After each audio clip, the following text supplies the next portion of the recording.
Hoje eu quero falar de um pequeno pedaço de papel que teve o poder de mudar o mundo.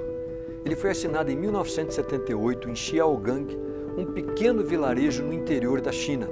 Antes, em 1949, quando Mao Tse-tung tomou o poder, ele aboliu completamente a propriedade privada.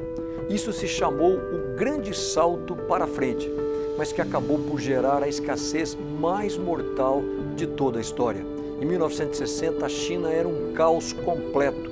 A taxa de mortalidade pulou de 15% para 68% e a taxa de natalidade despencou. Os mortos por inanição, por fome, chegavam a cerca de 50% em alguns vilarejos. Os sobreviventes vagueavam pelas estradas à procura de comida. Quem fosse pego estocando grãos era fuzilado. Assim, a China foi, de longe, o maior campo de morte do mundo. Como não poderia ser diferente, aqueles agricultores de Xiaogang estavam desesperados também pela falta de comida.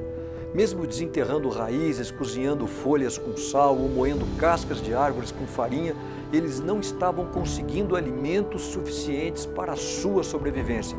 Foi então que numa noite, no final de novembro de 1978, um grupo de 18 agricultores de Xiaogang se reuniu secretamente e tomou uma decisão radical.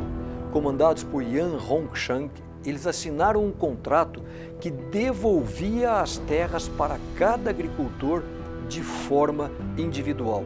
Eles sabiam que o planejamento estatal não estava funcionando, mas o fato de dividir a terra entre si poderia levá-los à prisão. E assim, eles concordaram que ninguém jamais saberia daquela história.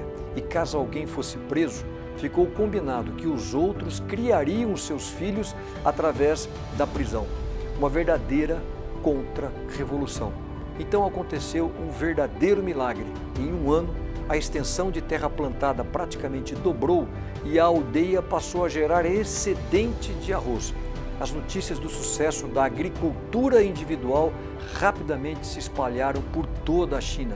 Mas em 1979, o Partido Comunista Chinês emite uma nota reafirmando que, abre aspas, o trabalho individual nos campos, fecha aspas, não estava permitido.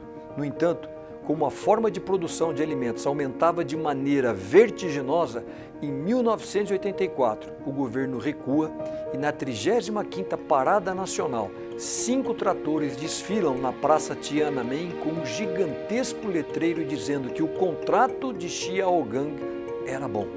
Em 1986, 8 anos depois que Xiaogang ter retomado o controle da sua agricultura, o governo central da China muda e emite novas diretrizes para o trabalho rural.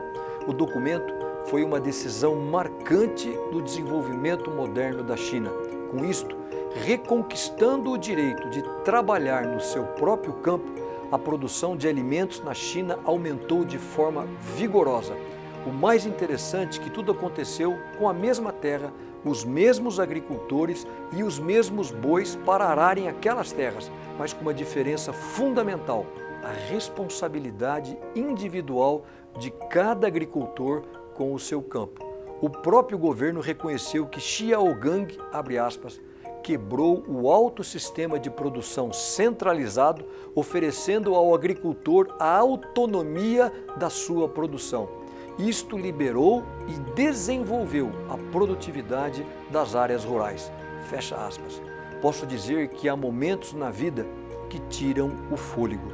Foi o que eu experimentei quando eu cumprimentei aquela figura frágil de Yan Hongshan, um simples agricultor que mudou a revolução de Mao Tse-tung.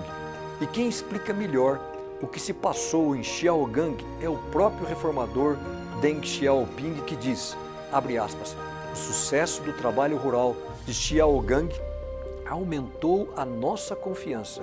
Nós aplicaremos a experiência desta reforma rural nas cidades e faremos uma grande reforma no sistema econômico com foco nas cidades. Assim, aquele acordo, assinado à luz de velas no interior faminto da China, um grupo de homens sem muita instrução, transformou a China. Um documento que aliviou a fome de 1/5 da população do planeta e se tornou um dos mais importantes programas de combate à pobreza do mundo. Xiaogang é uma impressionante testemunha de que civilização e propriedade privada são inseparáveis. O resultado foi um dos maiores saltos de renda da história da humanidade. Yan Hongshang e os seus amigos assinaram um documento que foi a certidão de nascimento da China moderna. É um daqueles raríssimos documentos que tem o poder de mudar o mundo.